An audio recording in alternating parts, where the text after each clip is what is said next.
Oi gente, eu tô gravando mais um vídeo aqui pro nosso canal. Hoje, gente, eu vou gravar um vídeo falando, né? Bom, finalmente eu consegui gravar o vídeo de dia, né? E hoje, gente, no outro vídeo eu falei do adulto infantilizado e hoje eu vou falar do equilíbrio. Equilíbrio bem entre aspas mesmo, porque é um equilíbrio danoso. É um equilíbrio ruim, não é um equilíbrio bom. É equilíbrio ruim e danoso para todos os membros da família, o equilíbrio das famílias disfuncionais. Por que o equilíbrio das famílias disfuncionais, gente? Justamente porque, gente, é a mesma coisa. Vamos supor, você pega uma gangorra ou uma balança, aquela balança antiga que havia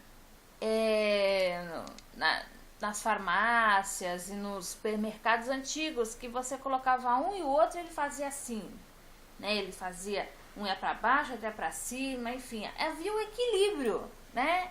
Havia um equilíbrio ali e se você colocasse peso demais de um lado ia baixar, se você colocasse peso de menos ia levantar, entendeu? Essa balança antiga, ela demonstra bem pra gente como é que é o equilíbrio, não só na família, mas na vida da gente. Ou seja, se você desequilibra de um lado, se você tira o peso de um lado, vai pesar de outro, vai levantar de outro.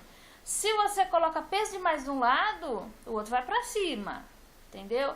Não tem como você colocar peso demais de um lado e o outro ficar no mesmo nível. Vai subir e vai descer.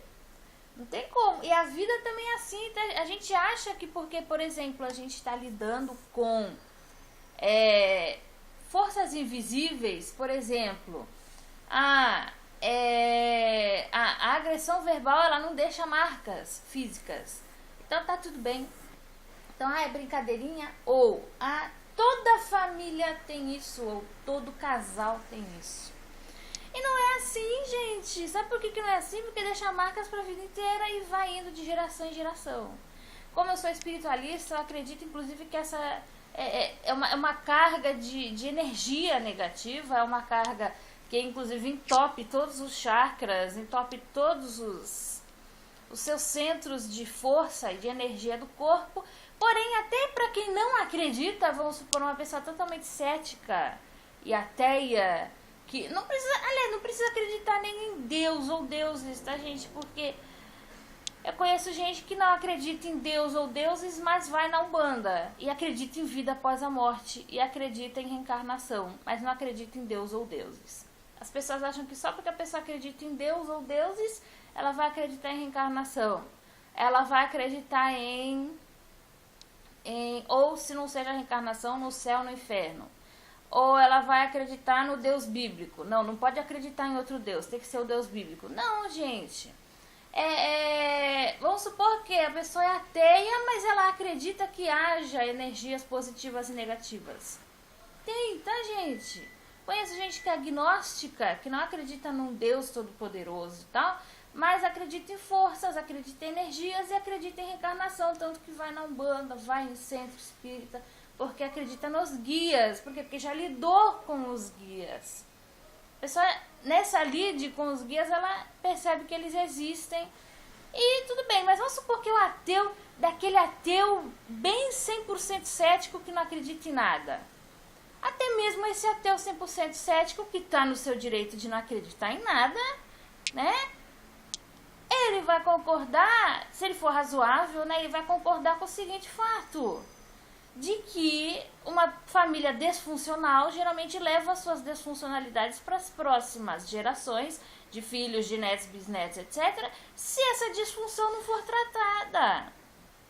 Por quê? Porque é o equilíbrio falho ali, gente. É o equilíbrio falho e é invisível. Por exemplo, lida com fatores tais como vergonha, ego ferido, lida com frustrações. Sabe, aquela pessoa que sonha em ter uma relação amorosa satisfatória, só que todas as relações dela são uma bosta, e aí ela acaba ficando com o marido ou com uma esposa bosta, por causa de filho, por causa de convenções sociais, por causa de que divórcio na família é feio, e porque vai ser a primeira pessoa divorciada da família. Ainda tem disso hoje em dia, tá, gente? Pode parecer que hoje em dia tá tudo legal e que todo mundo aceita tudo, mas não é. O Brasil, ele gosta de pagar de liberal no carnaval. O Brasil, ele gosta de pagar de liberal na Copa do Mundo, quando enche isso aqui de gringo. Ou então, a Copa é em outro país, mas enfim. Em período de festa, isso que eu quero dizer. Festas tipo carnaval, tipo comemorações assim grandes, que o povo dá muita atenção, tipo Copa do Mundo, mesmo que seja em outro país. O Brasil ama dar uma de festeiro, liberal e legalzão. O Brasil é extremamente conservador. Extremamente conservador em muitos aspectos. Tá, gente? Então, o que acontece? Mesmo assim, ainda hoje tem aquelas coisas de, mas você vai ser a primeira mulher divorciada da família. Mas você vai separar, mas trocar de marido é trocar de problema. Em alguns casos eu considero que sim. Por exemplo, já vi casos de cara que separou da esposa porque ele curtia a loira, a esposa era morena, ele tentou dar certo com a morena, deu certo porque a esposa era legal, a esposa era companheira e tal, só que ele preferia loiras. E o que ele fez? Começou a ter um caso com a loira, trocou a mulher a esposa morena, legal, pela loira. Só que aí com o tempo ele descobriu que a loira era mau caráter. Terminou com a loira, ou a loira terminou com ele, não lembro. Mas teve chifre, teve não só chifre, mas um monte de coisa lá, que eu não lembro direito, mas teve coisas horríveis. Aí ele quis voltar com a esposa morena, porque ele pensou, minha esposa era morena, mas era gente boa. A morena não quis mais, né? Ela não quis mais, já tinha desencantado do cara. Né, gente? Então, esse eu acho um caso super banal. Porra, preferência de cabelo, preferência de estética, devia ser acessório. Coisas que determinam ou não uma separação é se você é bem tratado ou não, se a pessoa é companheira ou não, se a pessoa te trata com dignidade ou não, se a pessoa é companheira, tem caráter ou não. Até questões sexuais você resolve. E se a pessoa não quer resolver, é porque ela é inflexível. E a inflexibilidade é uma das grandes causas de relações que dão errado. Não só dão errado, mas tem esse equilíbrio ali que não é muito legal.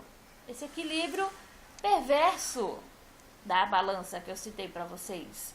A inflexibilidade é a principal causa de não resolver conflitos dentro de uma relação e por isso ela acaba não dando certo. Tá, gente? É a inflexibilidade. Então, vamos supor que você está com problemas sexuais ou com problema de que a sua mulher é morena e você curte loira. Dá pra resolver. Mas a mulher quer continuar morena. Você precisa tanto assim ter uma loira? Por que vocês não combinam, tá? Ela não quer tingir cabelo. Por que vocês não combinam de, uma vez no mês, vocês transarem ela com uma peruca loira? Peruca, é só tirar e pôr. Não precisa nem pintar cabelo. Já que você tem um fetiche enorme numa loira, pede uma mulher pôr uma peruca loira. Se nem isso ela quer, é porque ela é inflexível. Mas entende, um casal flexível ele resolve isso aí, gente. Ou o cara aceita a mulher morena mesmo, porque isso é coisa pequena, isso é coisa mesquinha pra você separar. Porém, em casos onde há abuso, onde há um diminuindo a autoestima do outro, bate-boca todo dia. Não precisa nem ser agressão física, gente. A bate-boca todo dia é muito danoso. Faz muito mal. E nenhum dos dois quer ceder, ou só um cede. Aí é o equilíbrio da balança de novo, né? Um cede. E o outro só vai pra cima. Né? Subindo em cima do outro, montando em cima do outro, ou da outra. Não tem como, gente. Não tem como. É separação. Pra mim é caso de separação. Tem que ter equilíbrio, gente. Tem que chegar e falar assim, não. Tentei dar certo, a relação tava legal, a relação tava... mas a pessoa não quer ceder em nada. Aquele tipo de pessoa turrona, teimosa, que não quer ceder em nada. Então, é caso de separação. Entendeu, gente? Porque assim, gente, muitas pessoas ainda se deixam levar, que nem eu falei, por esse lance de mas tem que preservar o casamento, mas tem que preservar a família, e acaba sofrendo, e acaba levando tudo nas costas. Quer um exemplo? Esse livro que eu tô lendo da vergonha tóxica, ele é muito interessante, gente. Leiam, se vocês puderem, porque ele é muito interessante. Eu não lembro do nome do autor. Não lembro do nome do autor. Porém, ele é muito interessante. É Curando a Vergonha Tóxica que Impede de Viver. Os da Susan Forward também são muito bons. A Susan Forward não é autora desse. Mas os dela são muito bons também, porque ela põe perguntinhas ali. Teste, veja se você é um obsessivo. Veja se você tem tendências a ser um salvador. Veja se você tem tendências a não sei o quê. Veja se seu marido é um possível misógino. Veja se você tem pais possivelmente tóxicos. Tem um livro Pais Tóxicos. Gente, a gente tem que quebrar esse paradigma de que pai e mãe é tudo bonzinho, porque não é. Tá, gente? Não é tudo sagrado, bonzinho e santinho. Não é. Pai e mãe tem que ser questionado sim quando faz coisa errada com o filho, ou com a esposa, ou com o marido. E era isso que eu ia falar aqui, gente, que a base de toda a família é o casamento. A base de toda a família é o casamento. Por mais que você um dia venha a se separar, a maioria das relações ainda hoje, né, se originou ou de um casamento, ou de um namoro, ou até de um fico. Mas de uma relação entre homem e mulher, né? Existem relações homoafetivas? Ok, mas ainda não se descobriu uma forma, né, de, biologicamente falando, um gay engravida de outro ou uma lésbica engravida de outro. Então, se o casal homoafetivo desejar ser pai ou mãe, ele tem que adotar. Ou fazer inseminação com os genes de outra pessoa, correto? Não dá para os dois serem pais biológicos de uma criança. Ok? Não estou aqui me pronunciando contra casamento gay. Pelo contrário, eu sou super a favor. Até porque uma criança adotada por um casal gay foi abandonada por um casal hétero. Né? Foi abandonada por um casal hétero. Mas gerar, biologicamente falando, somente um casal hétero é capaz. Né? Um casal hétero em idade fértil, mulher em idade fértil, e o homem também com a sua fertilidade lá em dia. Né? A fertilidade do homem é muito mais fácil, não depende de idade. Quer dizer, com a idade dá uma diminuída, mas não cessa, né? Que nem a fertilidade da mulher, que chega uma hora que cessa por completo. Mas assim, precisa de um casal. Mesmo que vocês tenham tido um encontro só, precisa de um casal, homem e mulher, para fazer o filho. Não precisa? Então, gente, o relacionamento homem-mulher ainda é a base da sociedade. Aí, vamos supor, mas isso eu tô falando inclusive de casal adotado, tá, gente? Eu nunca vi, assim, dados de casal gay que adota. Por exemplo, quantas famílias de casal gay são abusivas? Porque não é porque é gay que vai ser perfeito sempre. Deve haver gays abusivos. Deve haver casal gay que porventura seria abusivo com os filhos dentro de uma determinada situação. Assim como há casais gays que seriam bons pais. Assim como tem casal hétero que é extremamente abusivo, e assim como tem casal hétero que são bons pais. Não é verdade? Isso independe de ser hétero ou de ser gay, ok? Porém, a questão que eu estou dizendo aqui é, para gerar uma criança é necessário um homem e uma mulher, correto? Correto. Em casos de adoção, seja de gay, seja de hétero, a criança ela vai ser criada num determinado ambiente, não vai? Vai ser criada num determinado ambiente. Vamos supor que este ambiente ele é nocivo e danoso porque uma das partes foi obrigada a casar. Uma das partes foi obrigada a casar, que nem eu contei o caso lá das minhas avós. Meus dois avós não queriam casar com elas. Foi meio que forçado. Ninguém botou arma na cabeça deles e falou, casa senão tu morre. Não foi nesse nível. Chantagem, manipulação. Às vezes a mulher tá tão desesperada, e não é só a mulher, tem homem também, mas isso é mais coisa de mulher codependente. Tá? Até pela estrutura da sociedade. O homem, quando ele quer muito uma mulher, ou ele vai fazer revenge porn porque ele tá com raiva dela, porque ela separou dele, ou ele vai no bar encher a cara. O homem ele tem as maneiras masculinas de fazer isso, porque ele foi criado dessa forma. A mulher não, ela vai fazer as maneiras dela, que são femininas, né? Segundo que ela foi criada de acordo com a sociedade. Coisa mais de mulher codependente, chega lá, prometer absurdos, afrouxar totalmente o seu senso de dignidade na relação. Por exemplo, eu quero ficar com fulano, então eu vou ficar com fulano, mesmo que ele me traia, mesmo que ele seja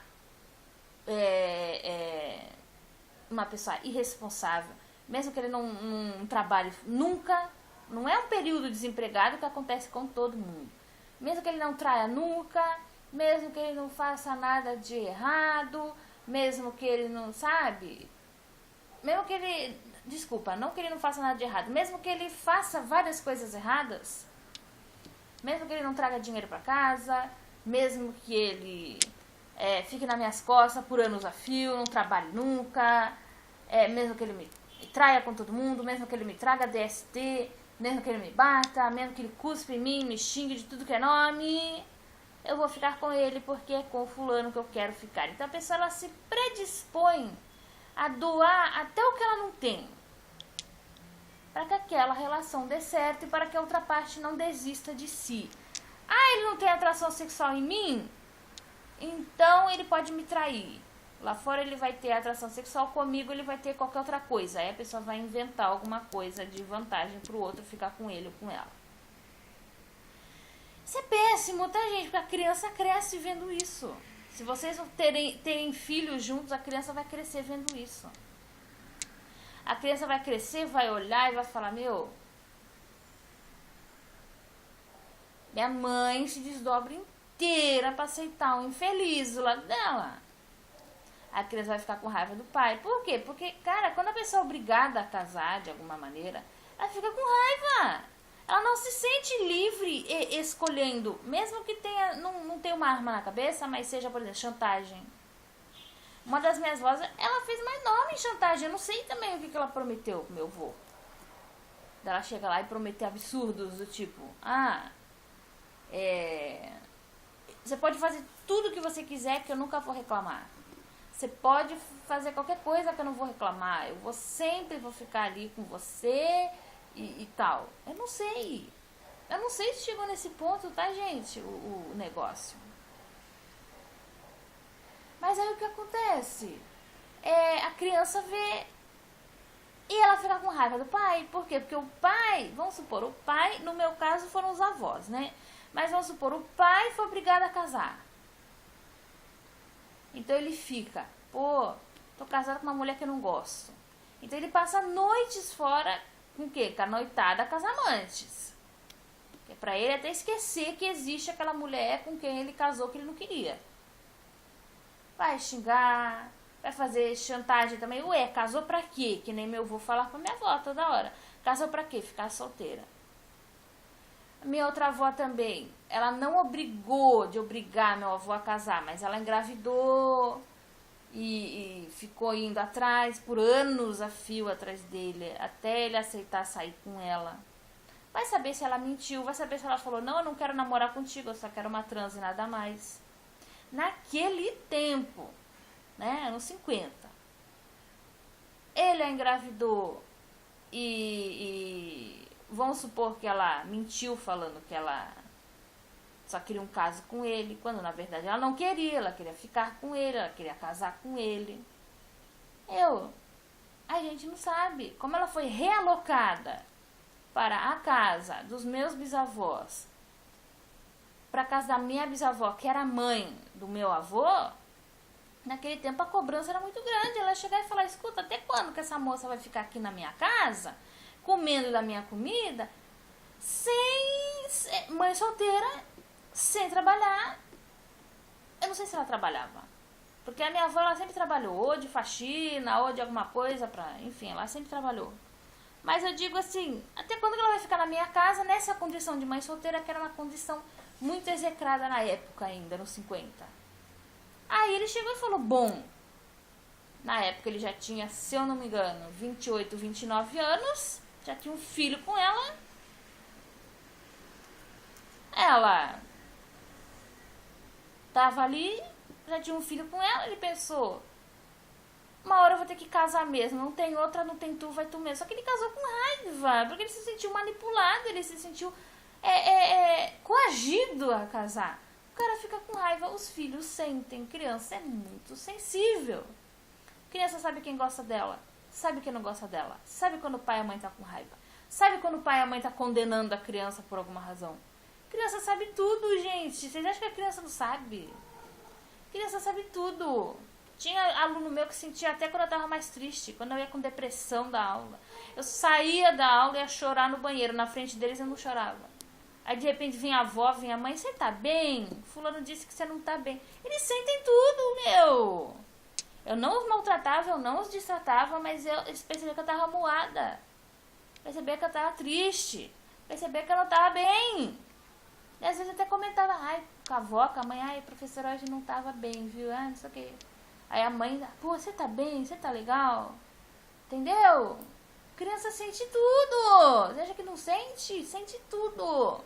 Você não precisa nem falar, verbalizar, ela sente tudo. Ela entende tudo. E aí, vai trazer aquilo. Li também naquele livro Isso eu tô falando de casamento obrigado ou coagido. Mas tem outros casos também, por exemplo, quando você casa com um narcisista ou com uma narcisista, você não é obrigado. O narcisista também não está obrigado, porque muitas vezes é o narcisista que insiste loucamente para casar com você. Primeiro mês de conhecimento já quer morar junto com você, sem nem te conhecer. Aí você mora junto, aí você casa, muitas vezes casa no papel, na igreja, tudo bonitinho, tá, gente? Isso infelizmente não quer dizer nada no cotidiano ali. Aí, o que acontece? Mas a relação com o narcisista nunca é equilibrada. Nunca é equivalente. Sempre vai ter um negocinho, porque o narcisista ele sempre vai querer botar o outro para baixo para se sentir para cima. O filho vai sentir tudo isso. A filha vai sentir tudo isso. Vai reparar tudo isso. Vai olhar tudo isso. Vai crescer com raiva do pai ou da mãe que está obrigado na relação. O que está obrigado na relação vai agir de maneira passivo-agressiva. Aí o que acontece? Muitas vezes a pessoa age de maneira passivo-agressiva porque teve uma mãe autoritária, um pai autoritário, e era passivo-agressivo para tentar proteger o mínimo da sua liberdade de escolha. Vai ser passivo-agressivo com o cônjuge, mesmo que o cônjuge não o esteja obrigando a namorar. Eu não obriguei o passivo-agressivo a namorar comigo. Ele namorou porque ele quis. Inclusive era só falar de separação que ele ficava, nossa, não queria separar de jeito nenhum, mas queria que eu ficasse dentro daquela relação ruim. Mas ele era passivo-agressivo. Por quê? Porque ele já era passivo-agressivo com a mãe dele.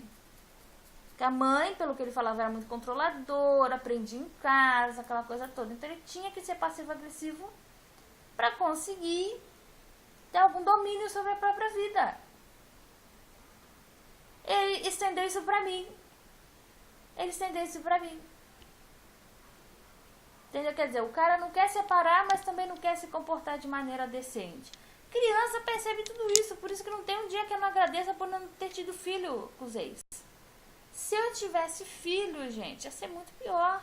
Porque por menos que a criança passe período com um casal desequilibrado, com o pai e com a mãe desequilibrados, a criança vai absorver. Vamos supor que a criança passa os primeiros 3 anos de vida, já absorveu muita coisa. 3 anos de vida a gente pode até não lembrar, mas a gente absorve muita coisa nesse período de vida. E muito da nossa psique se forma nessa idade. Aí o que acontece, gente? O equilíbrio muitas vezes vai sobrar para a criança, para o filho. Seja ele biológico, seja ele adotado. Vai sobrar para o filho. Vai chegar pro filho, vai ter um problema com o filho. Tem mãe que faz o filho de cônjuge substituto. Eu li um termo interessantíssimo nesse livro da Vergonha Tóxica, que é o incesto. Mas o incesto não é físico. Às vezes a mãe nem toca no filho. A mãe nem encosta no filho. Mas é um incesto emocional. Não que ela tenha tesão no filho. Não é nada disso que eu tô falando, tá, gente? De ter tesão no filho, de chegar, não, meu filho quer ir pra cama com meu filho. Não.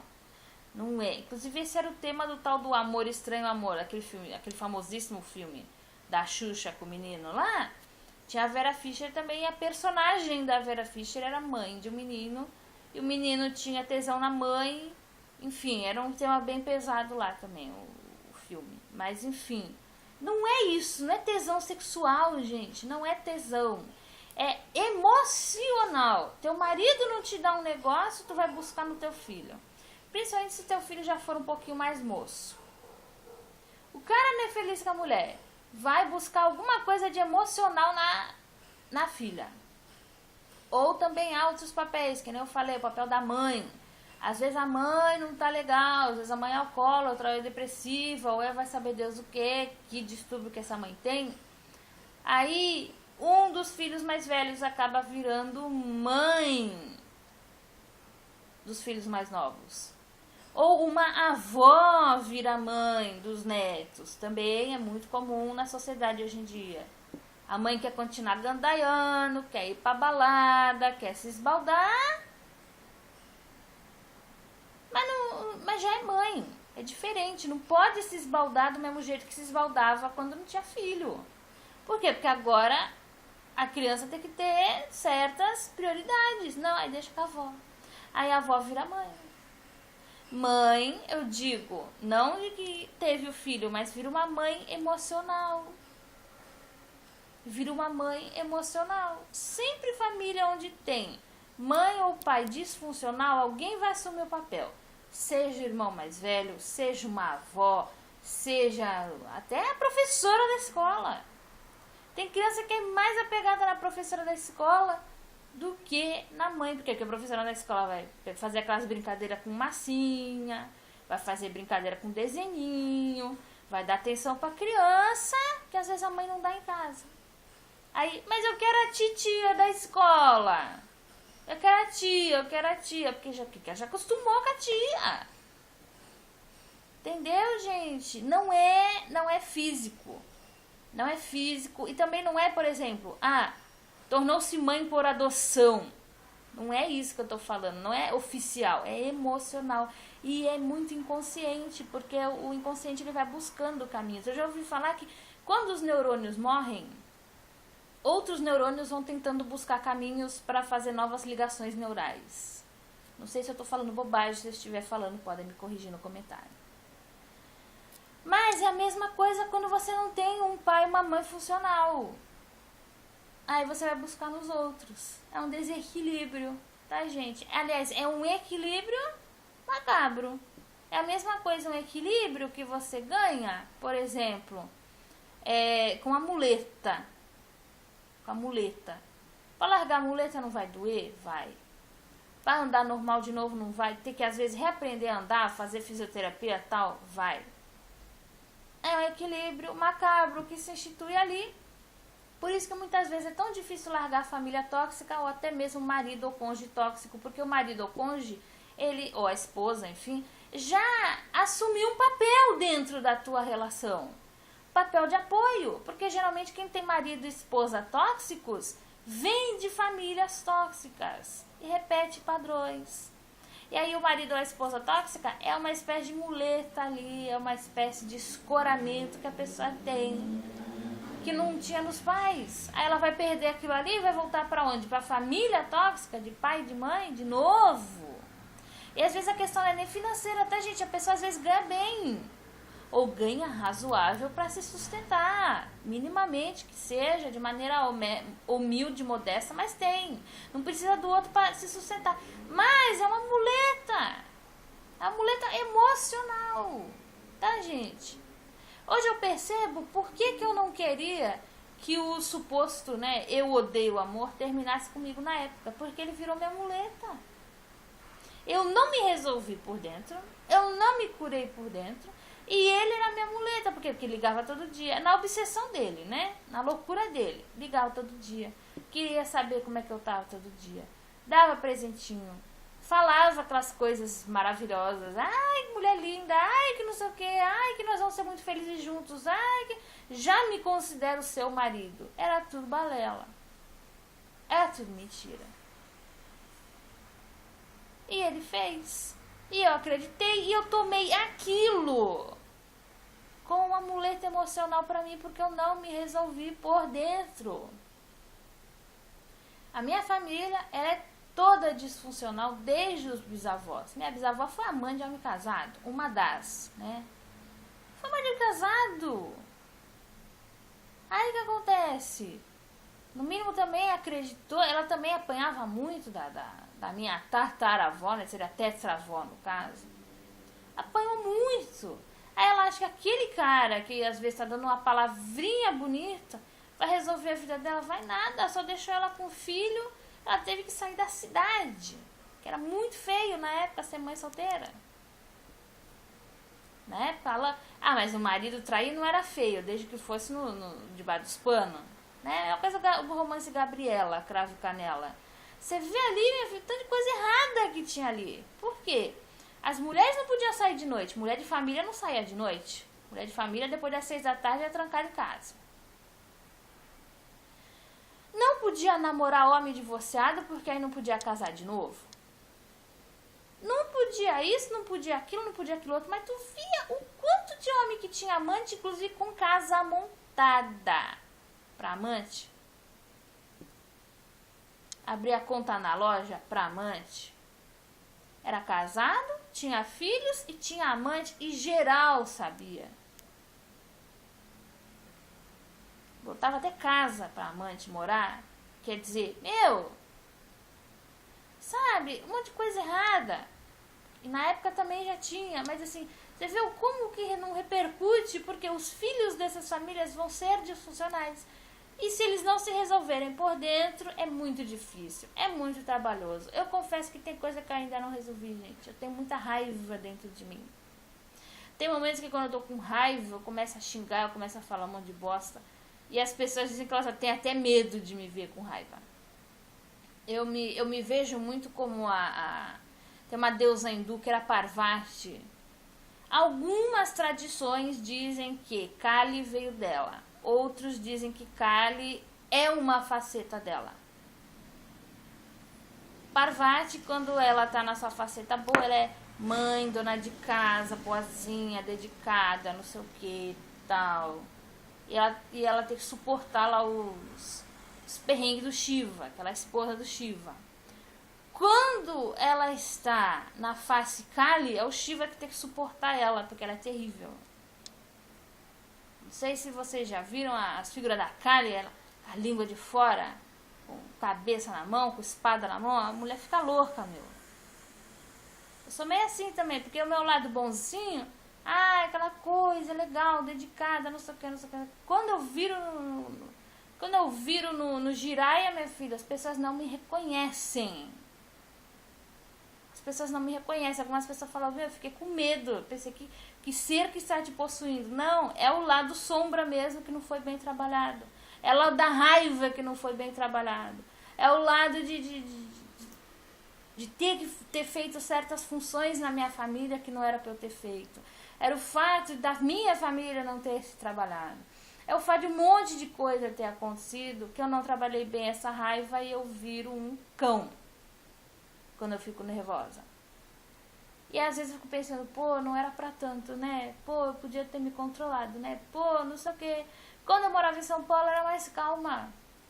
Tá, gente? Tanto que quando começaram a sumir com as minhas coisas, quando começaram a botar orégano nos doces, eu demorei pra ficar nervosa. Também quando eu quebrei o pau pra caralho. Não foi agressão física, mas foi um bate-boca bem feio.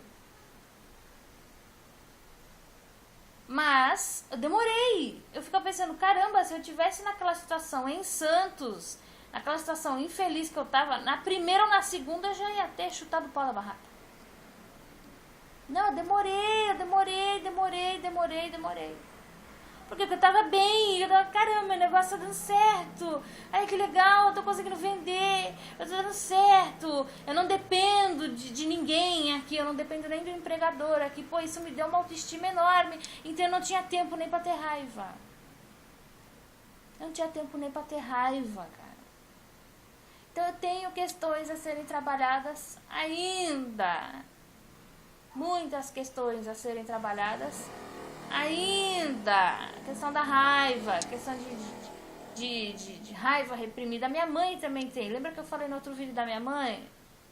Minha mãe, se você vê minha mãe, ai boazinha, ai legalzinha, ai calminha, não sei o que. Você não vê ela nervosa. E às vezes a pessoa fica nervosa com bobagem, mas não é porque ela está nervosa com a bobagem. A bobagem é um gatilho para aquele monte de coisa ruim que está dentro dela, que ela não purgou, que ela não trabalhou, que ela não foi atrás. Minha mãe, ela não é uma pessoa não, gente. Ela é uma boa pessoa, mas, primeiro, ela nunca quis ser responsável por si. E segundo, ela atribuiu aos filhos algumas funções que não eram deles. Tá, gente? Inclusive, eu faço parte lá do grupo Filhas Adultas de Mães Narcisistas. Não é a minha mãe que é narcisista. Minha mãe não é narcisista. Tanto que eu já falei em outros vídeos aqui, não creio que minha mãe seja narcisista. Embora, para haver aquele equilíbrio dentro da família, que eu já falei, aquele equilíbrio nefasto dentro da família, ela atribui funções de adulto pra gente. Ela atribuía funções de adulto, principalmente pra mim, que foi a mais velha. Do tipo, que nem eu já falei no outro vídeo lá, botar a roupa da casa inteira pra lavar. Falar pra eu fazer trabalhos domésticos que era pra ela fazer. Eu não cuidava da casa toda não, tá, gente? Ela até cuidava da casa, mas trabalho que ela não estava afim de fazer, ela botava pra eu fazer. Certas questões de dinheiro, não que ela me tirasse, mas, por exemplo, dinheiro que era pra mim, às vezes ela pegava pra usar pra ela. Ela falava que usava pra casa. Mas, enfim, quem tinha que usar na casa não era meu pai? Que era ele que era o ganha-pão da família na época? Não vai tirar o dinheiro da criança ou do adolescente para usar para coisas da casa, para comprar pão, leite e outras coisas na casa. Não, era meu pai que era para comprar, não era de mim que ela tinha que tirar. Entendeu, gente? Trabalho de casa que ela não tá afim de fazer, também não era para adolescente fazer, era para ela fazer. Uma coisa que não falei no outro lá, ensinar o adolescente a lavar sua roupinha, arrumar sua cama, deixar essas coisinhas em ordem, passar uma vassoura no chão. Isso é legal. Agora, pegar a roupa inteira da casa inteira pra pessoa lavar, porque ela não tava afim de lavar, é outro tom, é outra coisa, meu. Entendeu?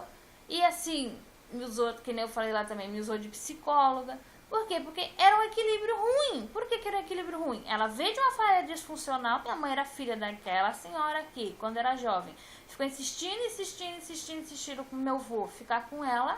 Meu avô não queria ficar. Ela forçou a barra, ele acabou ficando. Ela engravidou solteira, ele não casou de pronto, ele ficou mais de um ano para casar com ela, não queria casar com ela, só que acabou casando. Minha avó teve 3 filhos nessa situação, minha mãe era mais nova. Ela cresceu numa situação, vendo a mãe apanhar, vendo o casamento que não era muito legal. O pai, ela dizia que o pai dela não levava eles pra canto nenhum, porque ele não tinha conexão com a família. Bem que o cara vai ter conexão com a família se ele casou coagido. Ela não tinha. E até hoje, quando ela fala, minha mãe, ela fala como se ela ainda fosse a adolescente que devesse ser acolhida pelos pais.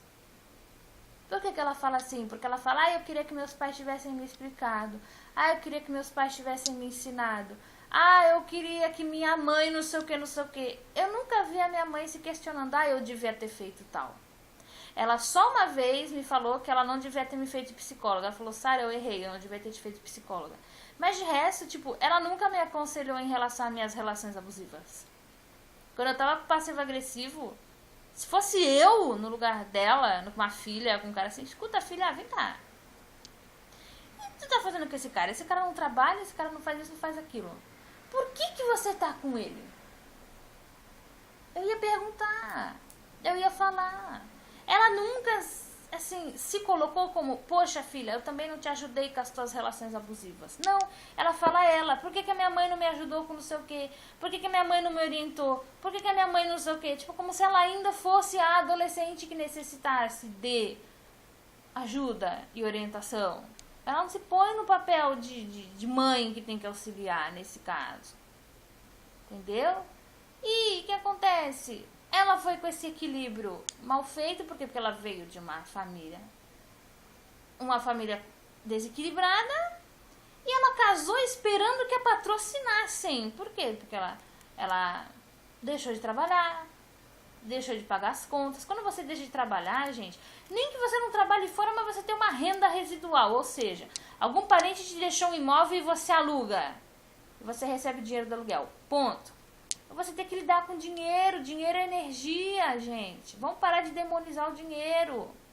Tem coisa que o dinheiro não compra, mas materialmente falando, o dinheiro compra muita coisa sim. Vão parar de ser hipócrita. Também não pode só dar valor pro dinheiro e o resto dane-se, né? Dar uma rasteira no resto e dane-se. Não. Aí também já é um vício, aí também já é o outro lado, gente. Mas também não vamos chegar e fazer voto de pobreza e falar, não, eu não quero mais dinheiro na minha mão. Não mesmo, vai fazer o que então? Vai vir na rua? Ou vai viver dependente dos outros a vida inteira? A minha mãe nunca teve essa ambição, por exemplo, de chegar e falar assim, não, eu vou ter a minha renda. Eu vou ter o meu negócio, eu vou ter a minha renda, eu vou ter a minha profissão para me realizar na minha autoestima, enfim. Ela queria patrocínio. E ela até teve. Só que quando meu pai fazia coisas que ela não gostava, ela reclamava, ela chorava, ela achava ruim, ia reclamar com a mãe dela. Só que aí de qualquer um que chegasse e falasse pra ela se separar, ela falava, não, eu não vou ter mais uma relação que não vai dar certo. E agora? Entendeu? Quer dizer, aí ela quis delegar, e eu creio até que foi inconscientemente, eu não creio que foi de maldade que ela fez isso, ela quis delegar certas funções pra mim, que era filha. Função de psicóloga, função de lavar roupa da casa inteira, função de... ficava reclamando porque eu não fazia certas coisas em casa. Nem que eu chegasse como mãe, filha, vem cá, a partir de hoje você vai fazer certas tarefas que são da sua alçada, porque é pra você fazer, porque você já tá ficando moça e é pra você. Primeira coisa, é que na época também não tinha micro-ondas, tá, gente? Na época a gente não tinha micro-ondas em casa. Vamos supor que já tem micro-ondas. Vai chegar em casa, do colégio, quem vai colocar seu pratinho, vai esquentar no micro-ondas é você. Levantou, arruma sua caminha. Não precisa ser a perfeição de arrumação, mas arruma. Sua roupinha, a partir de hoje, quem vai lavar é você. Não precisa lavar tudo de uma vez, mas pelo menos calcinha, sutiã, vai lavar com uma certa periodicidade, porque roupa de baixo tem que trocar sempre.